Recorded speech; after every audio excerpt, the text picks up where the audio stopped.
What is up, everybody? My name is Alex, and I am your host here on the Swole Friends podcast, as well as a co-founder and COO here at Swolverine. Swolverine is an endurance athlete and active lifestyle brand. We have over 31 different performance powders and daily health supplements that are all proprietary, blend-free, clinically dosed, and scientifically proven effective. We also offer through the Swole Kitchen the one-on-one nutrition coaching, training templates, online personal training, and a whole lot more, including competitive fitness programming. But today, the theme of the podcast of here on the Swole Friends is going to be about shared experience. While my guest today is a beautiful and unique individual inside and out, just as we are, the bigger and more overarching theme that we're going to focus on is actually how we can find connection, meaning, and purpose in our shared experience. So for our audio and video listeners, I'm honored to welcome Chris Piñedo. When he started traveling the world at the age of 16 as a professional breakdancer, living in the streets of LA down in California, he had just about nothing but a skateboard and about $40 in his pocket. He quickly found out he didn't have to just survive in life, that he could thrive in life. And that's when his unique story started. He began creating opportunities for himself that weren't given to him from the start, really blazing his own path through life. He's now an extremely jacked, tattooed, absolute powerhouse around the weights. He's a good-ass human. If you come across him, he has the most contagious energy. He's a competitive CrossFitter. He owns a gym in Arizona. He's a girl dad, a writer, an old soul with better dance moves than any of us, I guarantee it.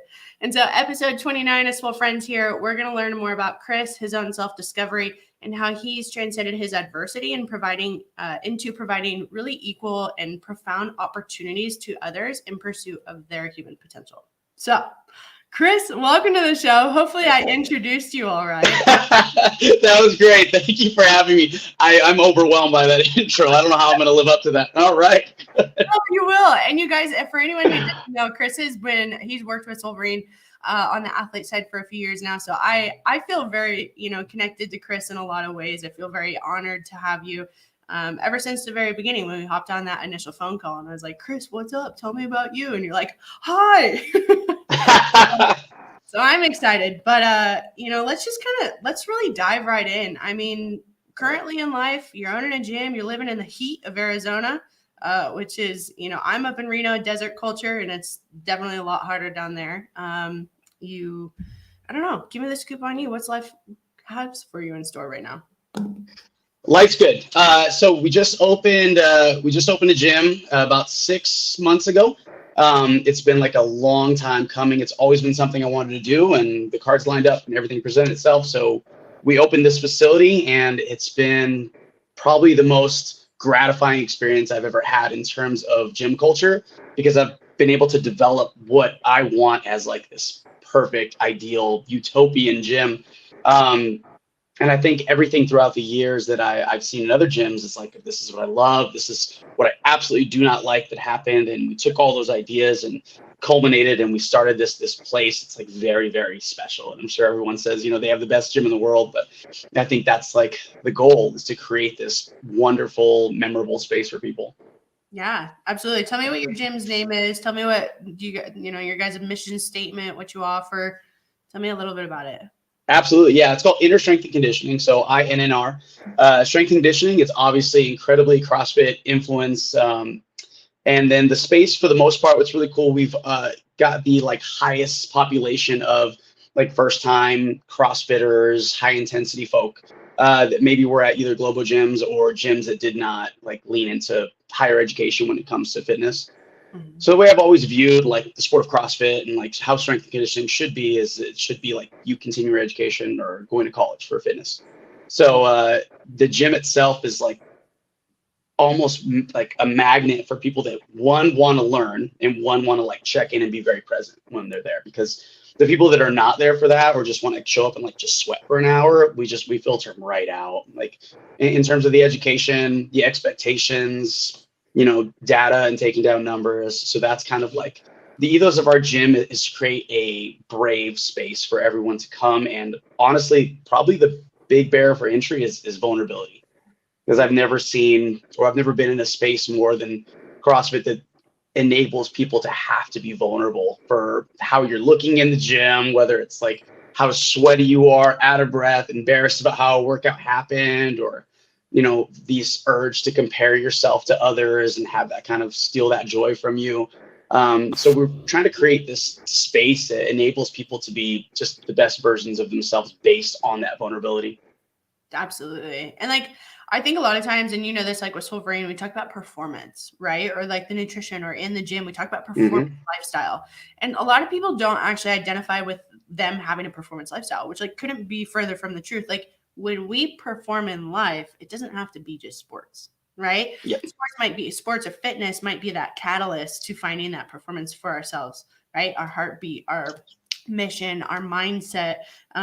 You know, and I know you can get into that a little bit more. You use the word brave, right? And I know that fitness for you has been a catalyst in that same way, and finding that braveness. So how do you kind of lead from the front for those people who may be apprehensive or may not identify right away with the ethos of the gym, so that you can provide like that inclusiveness or pique their interest to find that passion within themselves?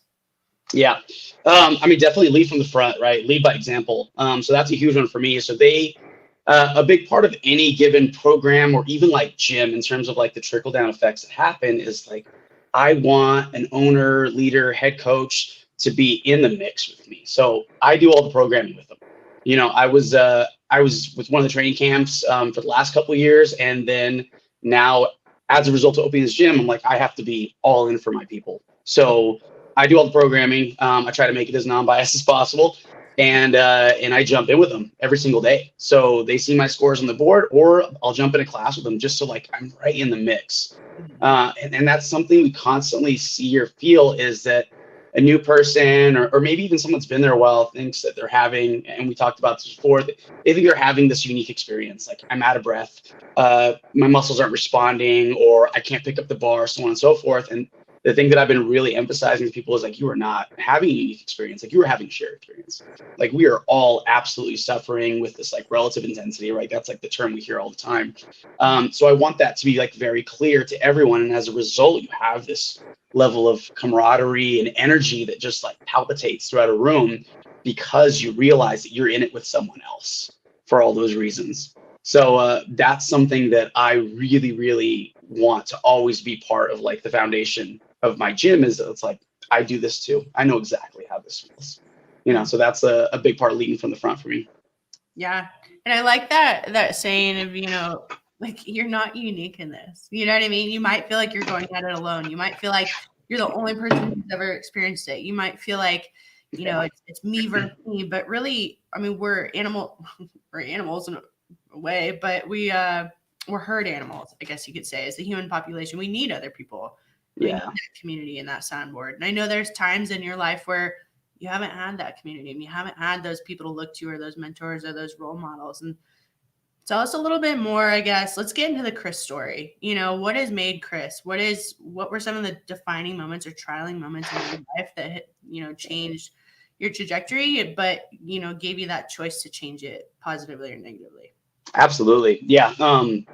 What you were just saying about that too, and like my path that has led to this, is now I show up as the thing that I've always needed, like that I needed growing up, or I needed at different points in my life. And I want to be that for other people, because I know how important it is. I think what's enabled me to be the coach that I am, or someone who leads, is not having it and having to discover it or learn it like the hard way, you know, having to, just go about things a little bit more difficultly in terms of acquiring knowledge, skills. So when I was growing up, I started breakdancing at the age of 14. So I was like in middle school. My brother was doing it. I fell super in love with it. And I just kind of like found a rhythm, kept getting better at it. We call breaking like a poor man's circus. It's like, you just need like music and like maybe some cardboard if you want to get down. So I started really young, and it was something that, I mean, bless their hearts, my parents like super did not support, because what are you gonna do? You know, you're gonna breakdance for a living. But then I ended up breakdancing for a living, so that was dope. I ended up starting to teach when I was really young at like at-risk youth centers, to underprivileged kids, like inner city stuff. And I just always found like this really deep passion for like helping others, because everything was like hard to me. Nothing came easy. I wasn't like a quote unquote natural at anything. I just learned everything the hard way. I had 2 left feet. It's a horrible dancer. And as I progressed, I realized that I really like sharing, like, hey, this is what I realized. Like, this part was hard for me, and I want to like give you these tools. So that kind of sparked my passion for teaching. I don't think I haven't taught at any point in my life from then on. Like as soon as I was able to acquire my own skills with dancing, I started sharing them, and I started teaching probably at like 17 years old. Um, and here we are. I'm 39, and that's still all I do. So basically, I've just like coached, instructed, taught all my life. So that's been a huge part of my journey. I competed in breaking for about 15 years, and at the time, in the economy that breaking was in, probably got like as far as you can get in terms of one, earning money off of it, making a living, and then being able to like travel and see the world. So I grew up on the south side of Tucson, Arizona, which is like not fantastic. And we had like a single income household, my stepdad, and we didn't have the opportunities to travel or anything like that. So although my parents weren't supportive, it was when I turned 19, I had gotten to a point in my dance career where I had gotten my first like all expense paid flight to Paris to go like exhibition and like compete on like this huge stage. And that was the time that they like took a step back and it's like, what are you doing? Like, what is this thing that we told you should stop and quit? And now you're going to Paris. So it presented a lot of really cool opportunities. I got to travel all over the world for like almost a decade. And that just allowed me to kind of change my perspective on everything and gather just different experiences from around the world. So that kind of changed my outlook on how I perceive the human condition and how I treat people and understand different walks of life. So that was a big part of what led me to like where I'm at now. Mm-hmm. Well, and I think a lot of times we get stuck in paradigms or echo chambers, right? And when you're a coach, you shouldn't really do that. You know what I mean? And be able to approach an athlete or an individual in any type of coaching or leading experience or even a conversation to be able to address the individual and understand like how do they learn and how are they listening or how are they watching, like how are they going to digest this information and apply it to themselves. And like that unique life experience, I think people look at a lot of times and like, oh, that's too different for me. And it's like, well, actually it's not. And it could give you something really cool if you're just willing to listen and be a student of that. Yeah. And I'm sure you see that in the gym and in life in general. And, and I think you do a really good job on social media, sharing your personality and like sharing your creative talents. Right. So thank you. You not only taught yourself how to dance and how to break and be badass at it and go as far as you possibly can, but, you also write a lot and you also share a lot of that human condition through your words. When did that start being a thing for you? I started writing when I was really young, so probably around the same time as I started dancing. Like they kind of inspired each other in terms of like creativity back and forth. The writing inspired the dancing, and it was just like both these creative outlets for me. The writing wasn't always good; it was really bad. There was just like really bad poetry when I was younger, and then it just progressed, and I kept like sharing my experience. And it's kind of the thing we were talking about how you're not having a unique experience, and something I think we all go back and forth about is like this complete burnout and exhaustion of like social media and like what it means to be like present there or what parts of it look successful. I think it could be a really big deterrent, and there's like so many times I just want to like stay off of it and get away from it, and I'm sure we all go through these waves. And then there are moments when I realize that it's like actually very powerful for people and you don't realize like who you're reaching. And a lot of that comes down to like the vulnerability and this idea that it's like, if you're able to share your story and these vulnerable parts about your experience, it can reach someone else who at which point realizes they are not having any experience and they're collective and they're a part of something, or like they're in like your karas, or like what Kurt Vonnegut would describe as like this group of people that like bundles together like pine trees all connected. I think it's really cool to be able to kind of put out this like message in a bottle and have people receive it and realize they're like not alone in the world, So I think there's like a lot of good in social media. And then I think there's a lot of times where we get really deterred because we see things that don't have a lot of substance that are like monetarily doing great and have huge followings. And it's just, once you learn to kind of organize what is helpful and what is not, I think it could be a really good platform. But in terms of my usage, that's what I found is like the most powerful usage of that is just sharing these vulnerable experiences that you have. Definitely. What have been some really like trialing, like eat the shit sandwich, Chris, like times in your life? Like what have been some of those defining moments for you?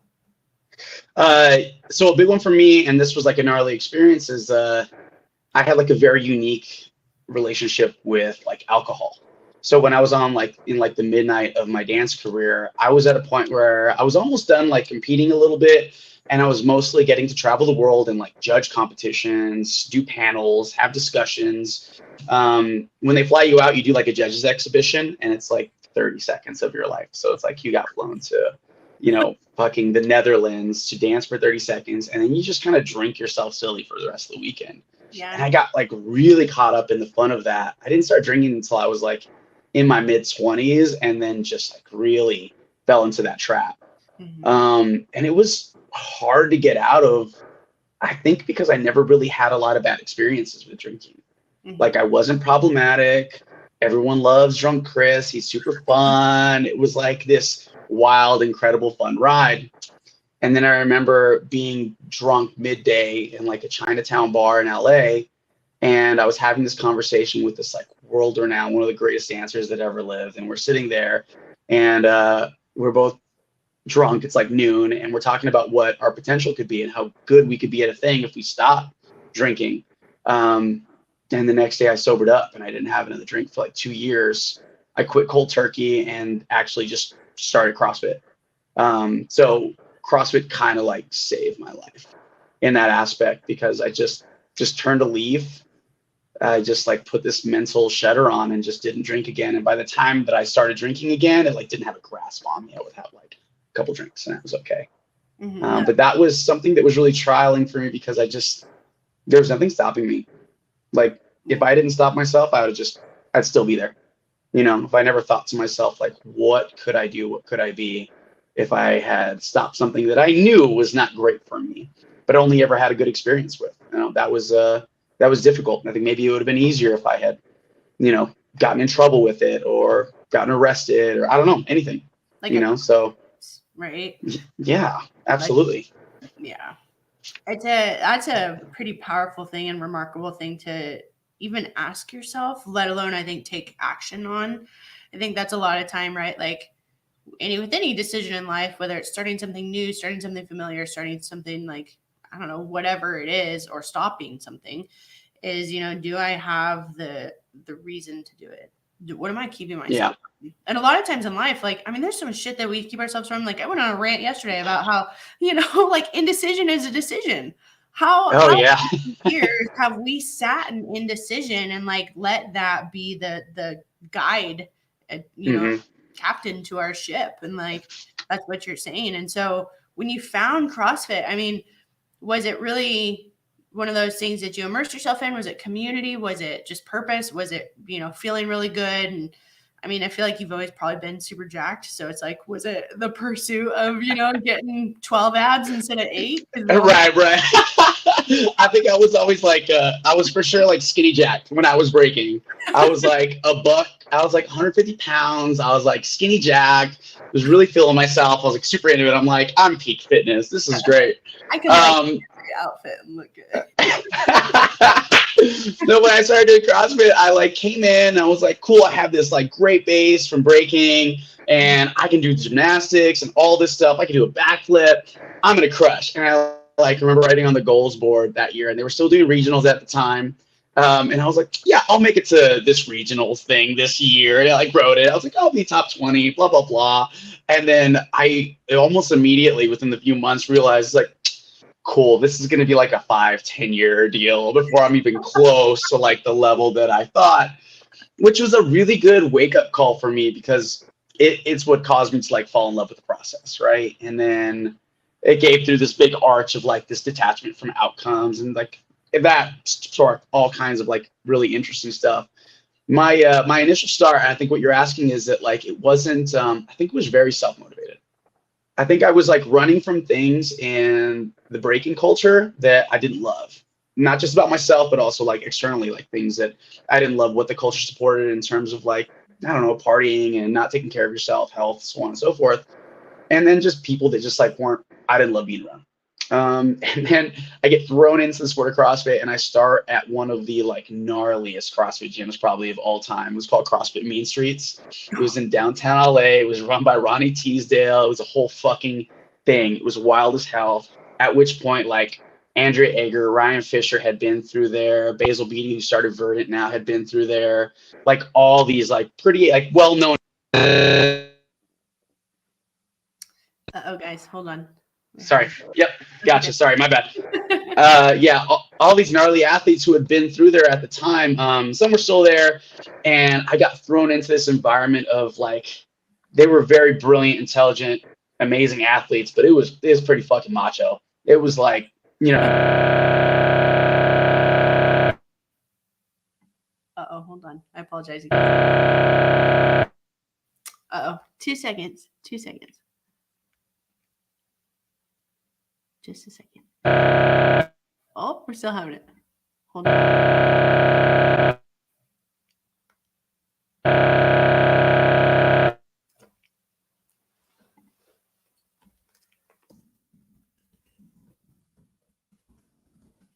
I'm going to have a...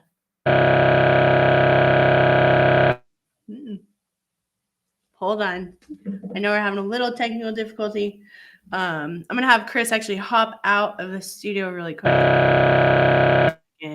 And then I'm going to have him hop back in. Let's see. Okay. So I know you're just looking at my face. Give me a second. Sometimes this happens, right? Fun thing about doing a podcast live or live issues. And that's totally all right. I'll have Chris rejoin in just a second. We won't quit.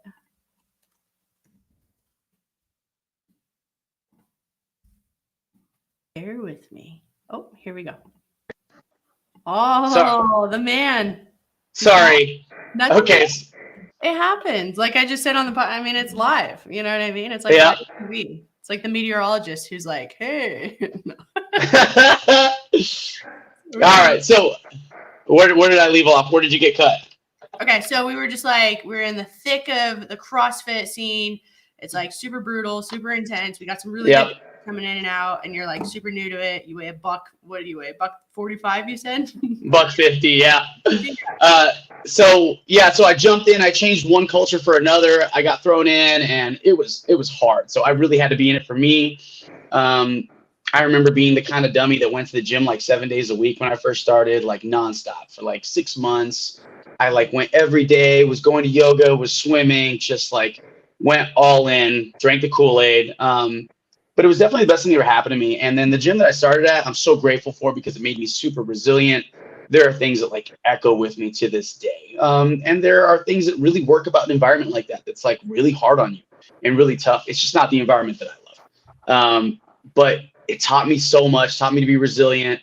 And that was kind of how I got started, was in this like really rough time with CrossFit. But throughout that process, what was really cool, it was like a superconductor for me to become a better coach and fast. So the owner of the gym was like real hard on me about what my programming meant, about what I was teaching. If I messed up even in the slightest, he would let me fucking have it. So as a result, I had to get really good really fast at coaching.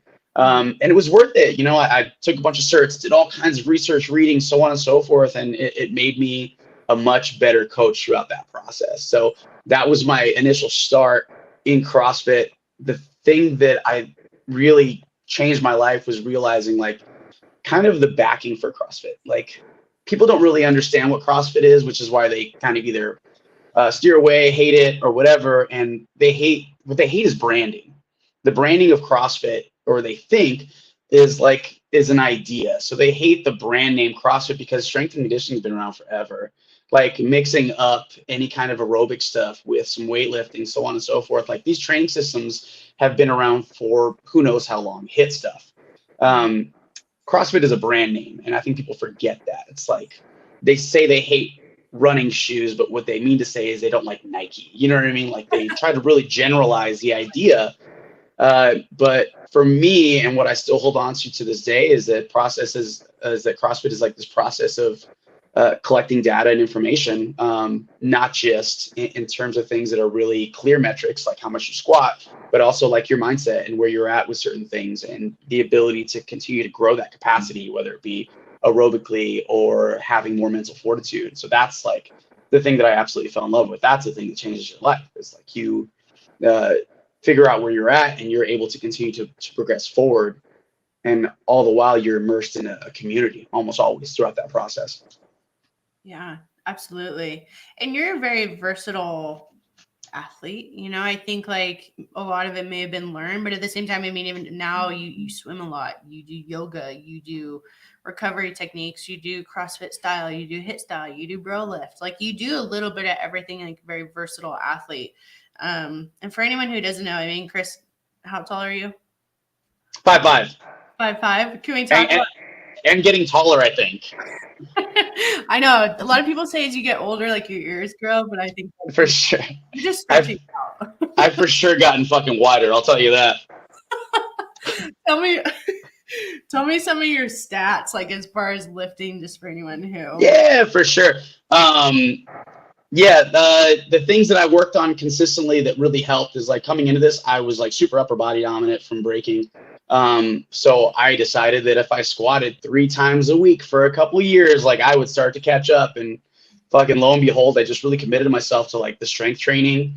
My back squat now is like 475. I would love for it to be like 500 in the next like year or so. That'd be fantastic. I deadlift like 535. I clean and jerk 315. I snatched 255. So obviously CrossFit like presents all these incredible obstacles in terms of like Olympic lifts and stuff like that. So that was like, sometimes I like get very like Seinfeld with my shit, and I'm just like, I'm gonna get good at this out of spite. And I was definitely told by a bunch of coaches that I would not be good at Olympic lifts, especially like snatching. When I was breaking, I had dislocated my elbow in like 2011, and every doctor was like, you need to stop. This will never be the same, so on and so forth. And I found workarounds. I didn't get surgery. I did a bunch of strength training, tons of strict pressing, tons of tempo work, and just like found a way to like make it successful. So the strength stuff is like huge for me. That's like the foundation of everything. So that's kind of where my numbers are at right now. Feeling pretty good about those. We'll hit 500 by the end of the year. Okay. It's awesome though. I mean, and it's big, and it's like saying like facing adversity as obstacles. And I say like, what's next? You know what I mean? Like challenge me, try me. Yeah. You know, and if I can't do that now, watch me. I will do it. And motivation, or sometimes that comes out of just getting your shit real humbled and get your ass ran. And yeah, I mean, that's just the beauty of it, right? And I know that one of your like big credos and like kind of mantras for life is like, how do you show up in the world, right? Not only for yourself, but in the world, right? That's one of your ethos. It's about you that is both universal and existential. And where did that come from? Where did you find that within yourself? Where did you find that to be like defining for you or purposeful? I don't know if I cut out, but like where did your universal and existential presence really come together for you? Was that after CrossFit, after you found that? Was it prior, and then just really defining those values for yourself? Yeah, I think that's kind of always been around in terms of like my creative process and figuring where I'm at. I think like it's so good for you to like write, and that shows up in the form of like journaling a lot for a lot of people now, and like just kind of jotting down their thoughts. It showed up for me in like, you know, fiction and writing and reading poetry. But there's this like universal thing that we all experience, which is like, why are we here? What are we doing? What's my purpose? What's my greater purpose? And I think that throughout that kind of like wrestling back and forth with the idea of what is your purpose, you start to realize that the act of doing and whatever you're doing, as long as you're passionate about it, starts to become that purpose, and you fulfill it. Like very much like this very cliche, you know, the journey is the destination type thing. And it's really like the process is really what will enable you to find meaning, like always being within pursuit. And I think throughout this whole like existential journey, and I think it's really important to have it, especially in this field, like in the CrossFit space, because like only one person wins the CrossFit game. You know, it's like everybody else loses. Only one person wins the open. Like there's all these like things that it's like you want to almost win the lottery instead of kind of enjoying where you're at. I think it's really easy to get lost in like the whole process if you don't detach from outcomes. Like, I don't know if I'm sure people fucking watch Ted Lasso. It was amazing. It's like be a goldfish type situation, right? Just like brush it off, forget about it. Yeah, it's the fucking best show. So it's kind of like that. It's the idea of like being able to just get done with a workout. It went terribly and just brush it. Like you have so many more workouts to go. And it's like same thing with life. It's like there's so many more opportunities. It's like this one didn't pan out, but something else will. But it's only going to pan out if you continue to push forward. Right? Like that's the issue that we constantly see, is that we get deterred, we fumble, and then we just give up. We stop, or we think it's not for us. And I think there's just something so important about this continued pursuit of whatever we love, whatever we want, that sometimes transforms into something else. Maybe it isn't what you realize you wanted, but that pursuit is the only way that's going to open up that avenue for you. So I think this whole existential side of me it's enabled me to be happier throughout everything I do, throughout every time that I win, every time that I lose. It's taught me to enjoy struggle. Like I was like, man, that was fucking terrible, and I'm so glad that I went through that. Or any of my experiences that could often be viewed as something that other people would not wish upon someone else. Like I almost wish upon people more struggle, and for them to fumble and figure out, like otherwise they're just never gonna sort out what it is they want, or even get closer to it. So yeah, existential stuff. No, and it's I'm just sitting there thinking like it's like the light in the dark, right? Like you have to embrace the dark to embrace the light. You have to be able to see the stars to understand why the light exists. And it's like people who don't go out at night, right? You have to sit in that darkness and sit in that uncomfortability and uncomfortable setting, and in the fear of the unknown, right? A lot of times we're not afraid of the dark. We're afraid of what we don't know, or we're afraid of what could hurt us, or a vulnerability. And you definitely have dark days. You have bright days, but you have dark days, just anyone. But you don't shy away from them. You're not like, oh fuck this, I'm out. You know what I mean? Oh yeah, I welcome them. Yeah, and how do you welcome them? How have you gotten better at embracing the darkness? How have you been able to find the stars in the darkness for you, like on that day-to-day and fluctuating between like the light and the dark?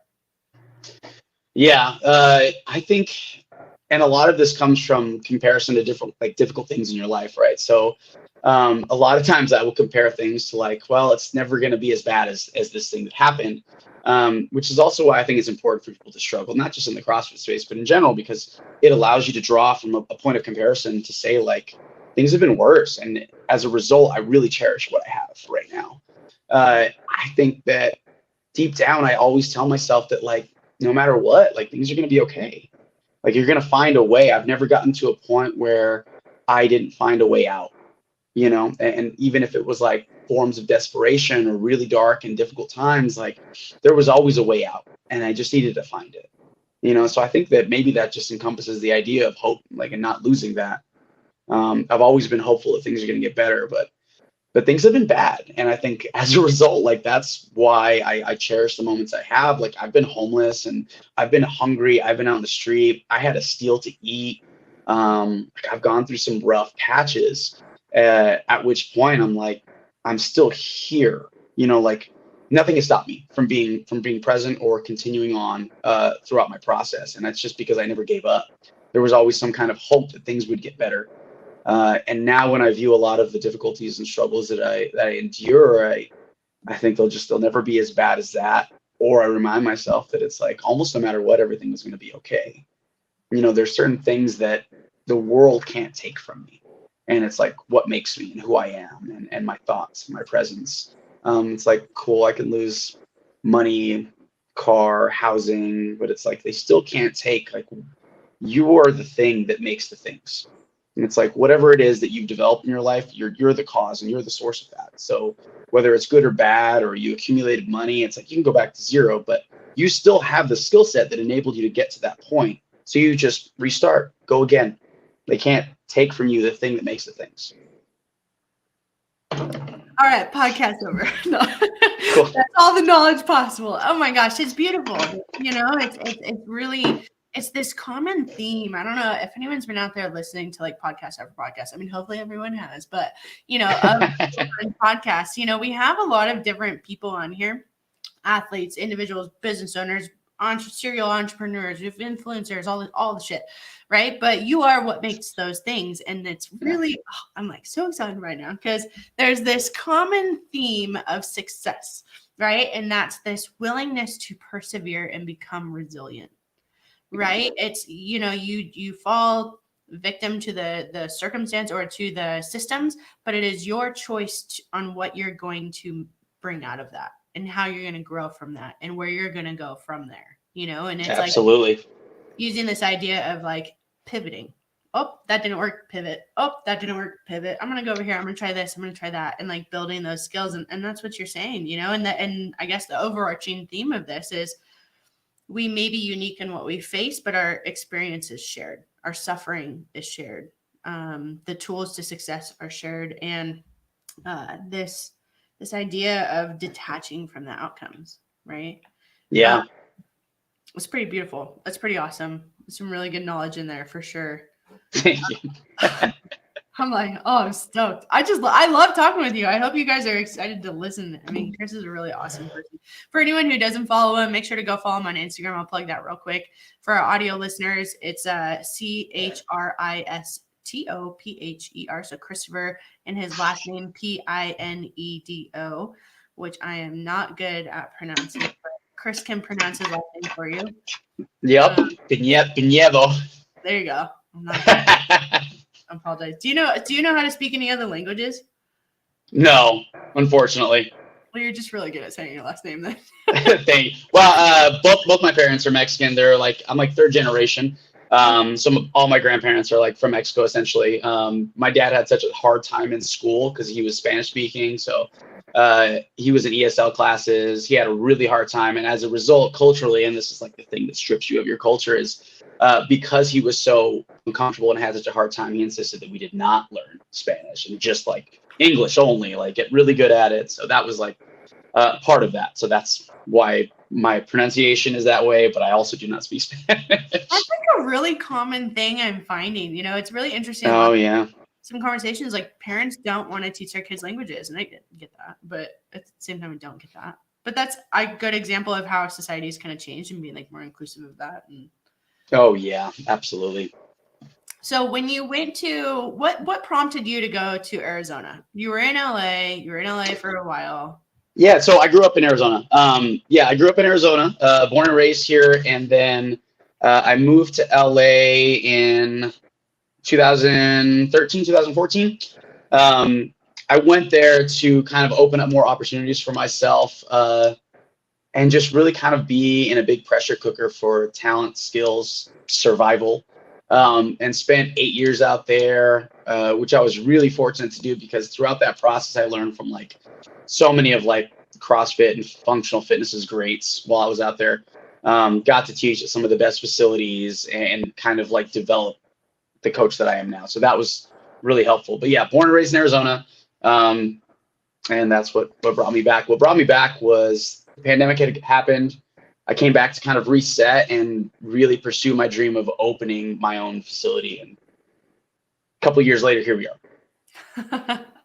I like it. And I think we met, when did we met? We met at the Cascade Classic. Yeah. And man, that had to have been like 5 years ago. 4 years ago, 5 years ago. It was a while ago. Yeah, shit, it was a while ago. Yeah, Walter served me the best oats carb drink that I've ever had in my life. At which point I was like, I was in. I didn't care. I was in. I know. And, oh my gosh, you guys! Like 5 years ago, us at an event, we're like, Walter's walking around with like the top of the clear box that we as a serving tray. We fill up little sample cups and we'd be like, you need this, and everyone would be like, no, I don't. And we're like, yes, you do. And you were one fucking good. I did need it. I absolutely needed it. Yeah. So, oh man, it's fun. It's fun to see like that kind of come full circle. And here we are. Here you have the gym. You guys do a lot of stuff with the food prep service, right? Yeah. So Warfield Kitchen is our local prep company, and that is we're under the umbrella of Warfield Kitchen. So they funded. We're partners in terms of owning the gym, but it is like this collective effort that's combined this relationship between food and fitness. So what's incredible is like we're attached pretty much to the same building. So it's like you work out and go get your food with all your macros, everything on it, juices, smoothies, whatever you want. So it's this like really cool like synergy between the two. And that was like the idea as we, started to plan up the gym, like what we wanted for people. We wanted to like cover both because as everyone knows at this point, it's like you just can't outwork a bad diet. And so much of it happens in the kitchen. So that was our goal, was to be able to combine the two, and it works beautifully. Solid. So you touched on something, you can't outrun your fork, right? So what does Chris do for food? What does Chris's nutritional lifestyle look like? How do people get jacked like Chris? I mean, I guarantee you guys are listening to this on audio, or you're catching on YouTube and you don't know, go look at Chris's Instagram. Everyone wants to look like Chris. I'm like, how do I don't want to be, but tell us more. Yeah. I mean, I think that's like the really, really interesting core part of everything is like you learn how beneficial it is to start eating cleaner and figuring out what your macros are. I'm a huge believer in macros. I want people to kind of face a relationship with food because it's all very different. It's incredibly delicate for everyone. No matter what, I think everyone has a delicate relationship with food, but I think if we like face that relationship, and for a lot of us, it was maybe really bad. And it was just like anything else, like there's this like therapeutic process of healing your relationship with food that will enable you to kind of like regain a lot of power with it. So for me, it's macros, and that can show up in a lot of different ways. And I feel like even online, all the things you see, it shows up in the exact same ways where people say like, oh, don't count macros, but track your protein. I'm like, well, it's kind of count macros. It sounds like macros with less steps. So I'm big on macros, and the way that I try to help people with that is one, delicately approaching their relationship with food, talking about what that's been like, and then try to get them to, at the very least, for sure, track protein, right? Protein is king. So we get them to try and do what would be like gold standard of like, 1 gram of protein per pound of body weight. So that's like pretty standard. I give them a grace period. I'm like, because most people, they're like, well, I'm not even at like half that. Yeah. And I'm like, yeah, let's start it like, let's have your success rate be like a C, like get 70% of that. Let's start there and then build out. That way they have some wiggle room. I realize like as a coach, the more rigid I am, the less successful I am with a lot of different people. And some people need rigidity, that they need to be told what to do. And that works great too. I found that most people do not. Most people need some grace period, some forgiveness. Otherwise, they're like, cool, it's been a week. I haven't hit my protein once. I fucking quit. Like, this sucks. I'm bloated. I feel terrible. So we start with that. And then we start wiggling around carbs and fat, right? And figuring out where they're at, depending on if they want to bulk, lean out, maintenance, sorting out their maintenance calories, and just starting to build an understanding of what nutrition actually is. Mm-hmm. The example that I love to use for people is like, man, we know when our bank account is under. Like, we know when like we've overdrafted, or we know how much is in our account if we're going to make a big purchase. And that we're so good with money in that way, or maybe not, but we have an understanding. We have a strong understanding of how that works when there's enough money and when there's fucking not. No, don't let me go out shopping. So we know when we overspend or we start going into debt, and once you realize that that's kind of what macro tracking is, and your nutrition is, and how your body functions off of what energy and fuel you're putting into it, starts to make a lot more sense. And you're like, damn, this is why I have no energy. Like, there's no gas in my tank, there's no money in my bank account, and I'm over here just swiping my card over and over and accruing debt. Or so I like to take any idea, whether it be macros or everyone's fitness, and try to make it as simplified as possible so people can really wrap their heads around it. I think as coaches, we get really lost in like overcoaching, over-explaining. And I think there's a lot of hubris in the way individuals will coach, just to hear themselves coach and be like, these are the things that I know. And I want you to know how difficult it is to know about hypertrophy. And, I think it becomes a little self-indulgent. So I like to make things as simple as possible, not just for them, but like for myself. That's what I needed. I needed to understand it in a way that was like very, very digestible. No pun. Oh, I like it. Yeah, it's really true. I love the budget one. We use that a lot here in our coaching system. Yep.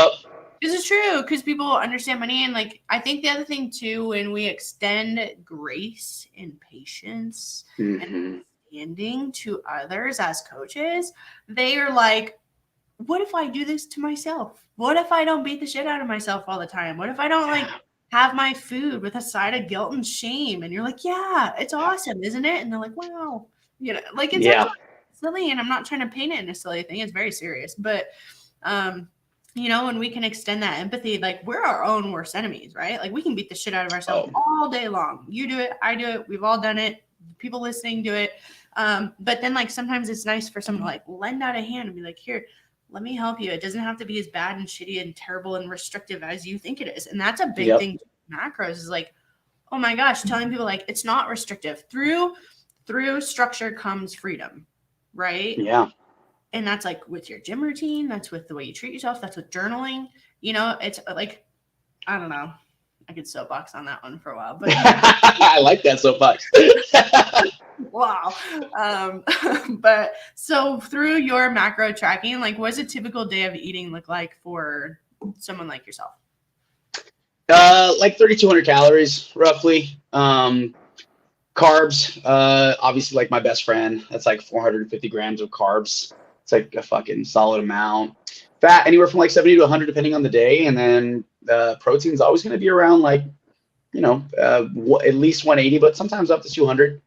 Yeah, so there's a little wiggle room with meat too. But like calorically, what that comes out to is, it usually evens out pretty close. And that's like, obviously, I'm sure the same advice you give a lot of people is like total calories is kind of like, calories in, calories out type situation, and just staying consistent with that. For me, it's like, it's all about finding little hacks. And I think a lot of people maybe don't love the kind of person I am with nutrition, because I'm the kind of person that can eat the same thing every day and not get bored. And that's like, for me, that's been key. For a lot of people, they're like, that is torture. Like, I cannot do that. For me, it's made it really simple. I just like, and then you can spice things up, but man, I'll get, for example, one of the meals from the meal prep place, Warfield Kitchen, that we work with. I'll grab a meal. It's like 450 calories. It's pretty leveled out. And then I'll just throw in 2 cups of rice with it. Like, I'll just carb bomb it, eat that. And it's like, it's just so much of my daily nutrition that starts to get racked up real quick. Well, I think like the advanced understanding, that some people can't see, like in the beginning, is that the way you feel is a lot more important than the way that your food tastes a lot of times. And that's not to say you have to sacrifice taste, but your body gets used to habits, right? Your body gets used to certain things, and like just because it might feel good on the tongue doesn't necessarily mean it feels good in the gut. Right. And that's where too, like, we can definitely have variety in our food and things like that, and seasonings and sauces. But if it makes you feel like shit, you probably shouldn't, keep going with that one. Right. Yeah. There's some really interesting mistakes I made when I first started trying to learn about nutrition that have really helped me now, but they were like, I would never advise that you do this. And it's just like any kind of like fad or yo-yo diet. Right. So like this, like whole 30 is like a great example. Like when I first started, I did like Whole30 and was like, I'm not putting sugar in anything. I'm going to be the guy at a restaurant that asks if there's sugar in the sauce. Like, total fucking terrible person in society, just being awful. I was like, don't eat out then. Just don't eat out. I was being awful, but what I had learned throughout that process too is that food is delicious. And we like blow out our taste buds. Like, they are fucking shot from just like sugar and just crazy additives, and we don't realize that like certain things are so sweet, like so we just lose sight of that as a result of just being completely blown out. It's wild. So that helped my appreciation of a lot of the food that I eat now. Oh my gosh, yeah. I think that's one of the most fun things in coaching is like to listen. You can't really watch, but listen to people talk about the way that their taste buds change. You know, like once you start balancing their fats and once you start like reducing sodium a little bit or like increasing it or playing with sugars and like whatever their matrix is, you know, like, wow, food is so much more flavorful, you know, like, wow, like, I mean, in Europe, you guys, they don't really even eat dressing on salads because they use different types of greens because they have different flavors. Like it might be more licoricey or might be.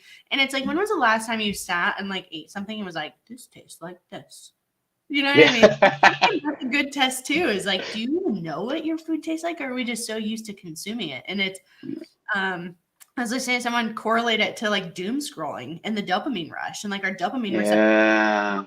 Because it's like, got to keep going until you get something more. Got to keep going until you get something more. And then all of a sudden you're like, my life sucks. You know what I mean? What? Like, you know? No, that's how it works. That's exactly how it goes. It's true, right? Like, I don't have a cool cat who does tricks. I don't have a pet raccoon. Yeah. I don't have. Forget it. I quit. Fucking forget it. It's true. I don't look like Chris Piñedo. Hey, there you go. Just gotta do the head thing. You got it. This is so bad. No, this is not a not at all. But yeah. So I don't know. Nutrition is interesting. It's we overcomplicate it a lot.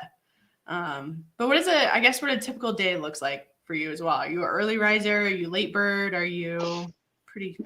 This year has been the most interesting thing ever because we opened this gym, my partner and I, and then we coach all the classes.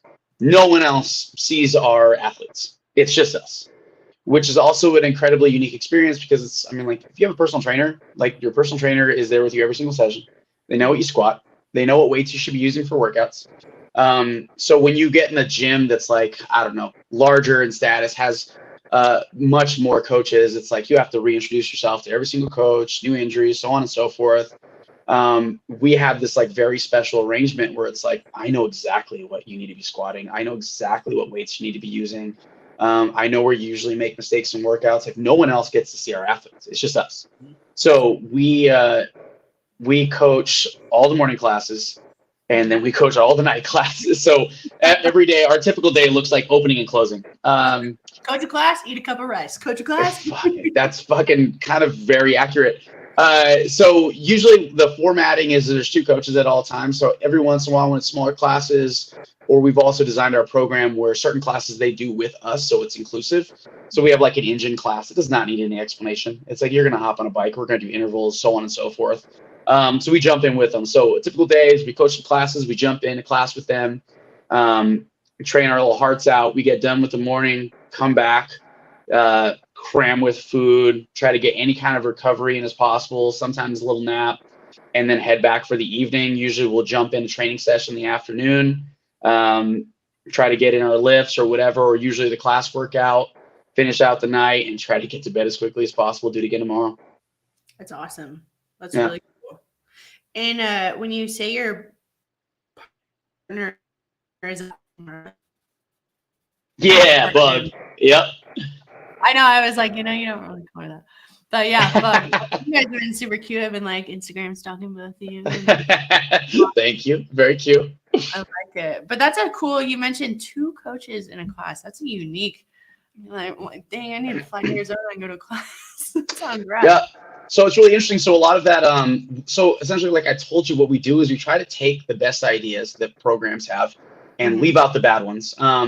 Corporate fitness, I worked at F45, which was, I don't need to touch on, was in the end a terrible experience, but I learned a lot of great things. And I took the gig because I've been coaching CrossFit for 8 years. And we all know that CrossFit has a pay gap problem in terms of how do you survive off of coaching individual classes at gyms that pay you per hour. So F45 was the first time that I got offered a large sum of money to coach classes because it's corporate fitness, it's kind of faceless and, they want certain things a certain way. But throughout that process, what I saw from them when I learned is they are so good at business. These motherfuckers are so good at business and could give 2 shits about coaching. I'm super passionate about coaching. We're going to get everyone to squat below parallel. It's going to be amazing. They're like, we don't care. Do your follow up and do this thing to sell them. I'm like, okay, no, this isn't fun anymore. But that's like something they institute. What was it? You're like, wait, Yeah. they don't do this. It's bad, but something they instituted was like 2 coaches at a time. And usually like pretty standard for most coaches in the CrossFit world too is like 1 per every 10 people type situation. Or more. That's like pretty standard. Yeah, you'll see a lot more usually. It's supposed to be like 1 per every 10. Yeah. And that's something I absolutely hate about some of these larger facilities. It's like you got 30 people in the class, you got 1 coach. It's like you're not being coached anymore. You know, you're just showing up and you're doing the workout, and that's great. But at the end of the day, it's like you need to be cute. Like even the best athletes need to be like fixed in position, so on and so forth.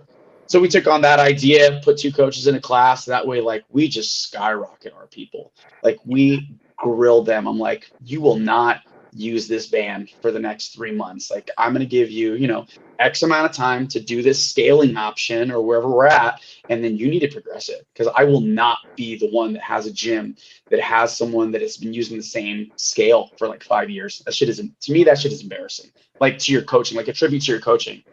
I'm like, you should be embarrassed. So that's kind of like the part that that's what led us to have 2 coaches on. Well, there's a difference between being a hype man and a coach. There's a difference between being a video guy and a coach. There's a difference between, you know, being the dude who gives everybody, or the chick, I don't know, whatever you are, whatever you want to be, to, you know, hype versus coaching. There's a really big difference, and it's something that's often overlooked. I think it's a way that coaches get really complacent, right? Like, oh, yep, I have my gym schedule. I train at this time. I eat at this time. Yep, Jan. Yep, go ahead. Yeah, grab that weight. You know what I mean? It's like, it's just dog shit. And I think that's where, but that's also what separates, you know, the people. Some people just want someone to just kind of supervise them, and other people want to be coached. But, you know, fundamentally, I mean, if you're going to go and put in all that effort, you might as well go somewhere that you're leaving so much on the table. Yeah. Yeah. Exactly. So that's something I fucking hate in this like industry, is that coaches just become complacent. And it's like, I want people to make a living and be able to do well, but I need them to get the fuck out of the way if they're not passionate about it. Go figure out what you're passionate about, because I'm fucking passionate about coaching. And if you're not going to be, then those people can come over and I can coach the shit out of them. You know, I really care about, and I think it's because how this whole thing changed my life. I want to be able to help people and give them the opportunity to have their lives changed, to feel better, to be happy. And I just see coaches that just don't give a shit, or just aren't actually coaching, aren't passionate.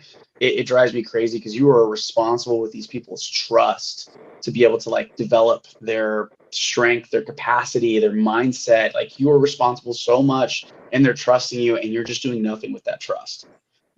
So yeah, don't love that. No, and I know you and I, like, really originally, and we've had this conversation a couple of times, like, that's your personal responsibility to the community at large. That's why we do what we do at Swolverine as well. And, you know, we've talked about this, is like, we believe it is our responsibility as the business owners and as the business to provide people with the information they need to make the decisions for their health and wellness before they ever put, you know, a supplement into their body. And it's the same thing with the fitness side. It's the same thing with coaching. It's the same thing with nutrition or training. It's like, you know, you have people's lives in your hands. And a lot of people don't think it's that serious. But it really, at the end of the day, it is. It is serious, because it's their health. It's their long-term health. It's their longevity. It's their quality of life. And yeah, that's a lot of shit to put on your shoulders as like a coach. But that's like also what separates a coach from a leader, right? A person who leads from the front, somebody who's going to be that change maker and the right person for that job. And that's, you know, it's really cool to see you start a gym and do it, you know, because I think that it's a potential we've always seen in you, and a potential that in the way that you carry yourself and the way that you treat others, and, you know, not letting that judgment or insecurity or projection get in the way of that, and recognizing that you can be that change. Right. And that goes back to what you said earlier about social media. Like, you're just talking to one person. So what if you talk to 100? So what if you talk to 1,000? It's just one person in the gym. And, you know, on any of our gym owners or coaches, like, if somebody walks in your gym, address them. So what if you can't get to them for 15 minutes? Address them.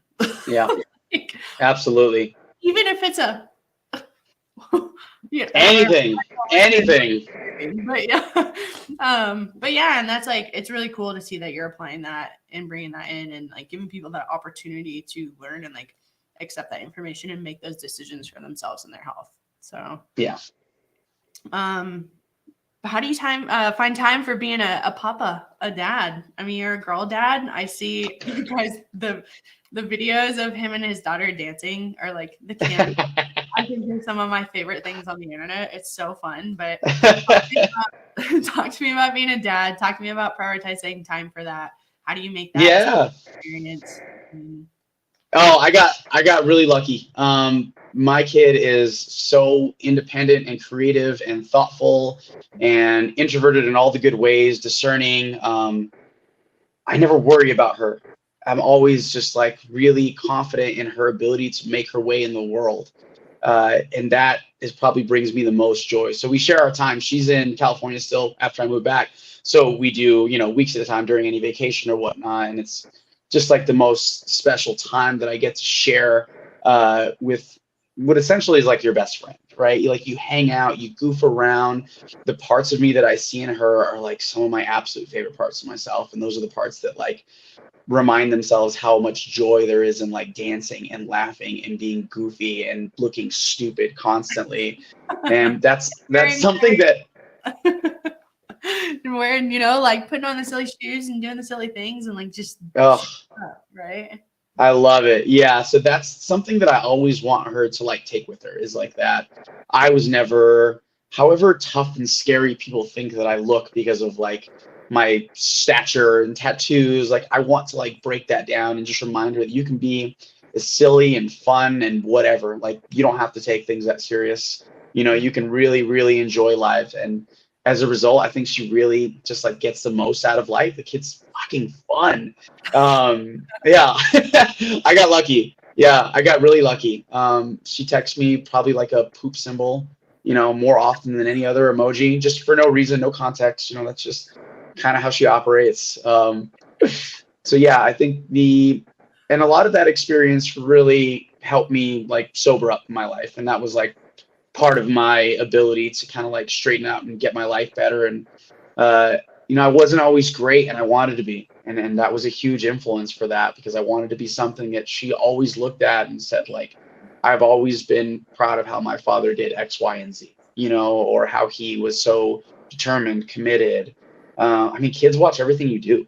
They're smart. They're such brilliant little sponges that see and pick up everything. And I always wanted to be that example. Now, as she's gotten older, we do like marathons of shows, and like we did like this whole on like one of her breaks, we did like a whole Stranger Things marathon. We watched way too much Stranger Things. Oh man, and we got to like the finale, and like one of the things that, especially as like a male who grew up in a very like macho household, like of course it was hard to like cry in front of people. But now I'm just like, I don't fucking care. And we're sitting there watching, and she just is like breaking, because she's a fucking mess. Like if she had makeup on, it would just be a fucking Halloween show in the house. And I'm right there next to her, and I'm like fucking crying too. She's like, "You're crying?" And I'm like, "Yeah." I'm like, "This is fucking terrible. Like, it's so sad." I think that's like the most important thing, is to show her that stuff's okay. That like I cry, because like there was definitely moments where you could tell she was embarrassed that she was crying, and like, what lesson is that? Like, be embarrassed that you have like this strong emotional feeling or attachment to something, and to make kids feel that it's like not okay to express themselves. So I think that's been the cornerstone of parenting for me, is like, again, leaning into vulnerability, and just like, I don't want her to ever beat herself up over stuff that I did, and know that it's okay to like share your emotions, to cry, to be vulnerable, to be silly. For me, that's what being a father has been. It's been being able to do that and share that with her. That's beautiful. And I think that's just to your personality, and how a testament to like getting to know yourself, right? And like what makes you work and what doesn't make you work, and bringing that in and be just authentically showing up in life, and I think that's one of the bigger things too, like our listeners and people watching, on the live stream or on the recorded video, is like, ask yourself, like, how do I show up authentically? Like, whether it's for myself or someone else, or for your cat or your dog or your parents or your kids or you or whoever you're accountable to in your life, or to just you. And you should hold just as much merit as any of those other people or things, right? And I mean, you can speak to that too. Is just like, you might think like, I would never ask myself, what is my universal and existential presence? But maybe you should ask yourself, like, how are you showing up in your life? And is that your true potential? Or are there things like maybe alcohol or smoking or, your relationship with fitness or people or your business, your job that are keeping you from that? What if you didn't do those things or didn't have those things? How would they change your life and how would they make you better or worse? Absolutely. Yep. It's something I think about a lot is something that comes up in conversation a lot for me is someone will say something, you're able to do something. For example, like, oh, I could never do that because of X, Y, Z. Or, oh, well, you're good at that because of this. Or you're good at being vulnerable or sharing your emotions because this. And the thing I like to remind people is like, I don't have anything you don't have. Like, I don't have, I'm not given any kind of like different emotional advantage. Are you willing to do this thing? Like, are you willing to be vulnerable? Are you willing to express yourself? And the same thing shows up with like how you want to show up in the world. If you want to be silly, you want to cry, you want to laugh, whatever, it's a matter of you holding you back for that. Right. Like, people tell me that like, oh, I'd love to look like that or to be able to lift that much weight. And I'm like, then you can do it. Like, I do not have anything that you do not have outside of like acquiring skills through the process of wanting that thing and then taking that path down. And that's, again, leaning into that whole thing. It's like, I don't think I'm unique with a lot of the stuff. I think uniquely I have maybe traveled or traversed a lot of different paths. But that was just a choice. I didn't have anything that set me aside from anyone else. Anyone can do that. Anyone can do the things that I have done via like some kind of choice to want that, to have that be part of their life. Yeah, absolutely. And as a leader and as a coach, like, I think the biggest thing, I just had this conversation with Wes Piat down at, Coast Range CrossFit, is that if you have someone come to you who has those objections or those pretenses, you never discourage them from the ultimate goal. You never discourage them. Yeah. You just say like, hey, like, realistically, this is what we got to do to get you there. But that doesn't mean you can't get there. And sometimes you might decide, oh, well, I'm not willing to put in that, or I don't really want to do that. Right. But being able to give people the tools and the ability to do something and apply that for themselves and say, I will walk that journey with you. I cannot walk it for you, but I will walk it with you. That is a definition of like a great coach, separated from a coach. Absolutely. So, oh, Chris, it's been so rad having you. It's been great. I feel like we could talk all day. We probably could, but for the sake of time and for the sake of our listeners, I want them to come reach out to you. I want them to follow you. So how do people get in contact with you? If they come to Arizona, how do they drop in? Tell me more about that kind of stuff. Yeah, easy. Instagram, obviously, the tags that we have out here at Christopher Piñedo. All of it through there. Our inner page is linked through there. If they ever want to drop in, it's like $3 for a 3-day trial. We want like the lowest barrier of entry for people just to try it out. And for anyone that's like hesitating to try the thing that they want to do, like, I encourage you, I implore you to like jump in, like to face that fear, lean into it and realize that it's okay. Like your first class, your big shift, whatever it is. Like, I want people to take these like little leaps of faith. So yeah, that's where you can find me. That's beautiful. And for our audio listeners, I'll say it again. So ChristopherPinedo. It's just his name. Pretty straightforward. If you go to Swolverine, you can find it there. Chris also has a fun interview, an athlete interview on the athlete page on the Swolverine website. We should probably update that, but there's some fun stuff in there. You can learn more about like his favorite dessert and life mantras and approaches to training and things like that. And then for anyone else out there, make sure to subscribe to the Swolverine YouTube as well as the Swole Friends podcast on YouTube, Spotify. We got Apple Podcasts and Twitch where we go live every week with incredible individuals just like Chris, where you can be inspired, motivated to learn a lot about yourself and about others and how they're being successful so you can be successful too. Make sure to share with your friends, follow Chris, and Chris will catch up with you soon, okay? Thank you so much for having me.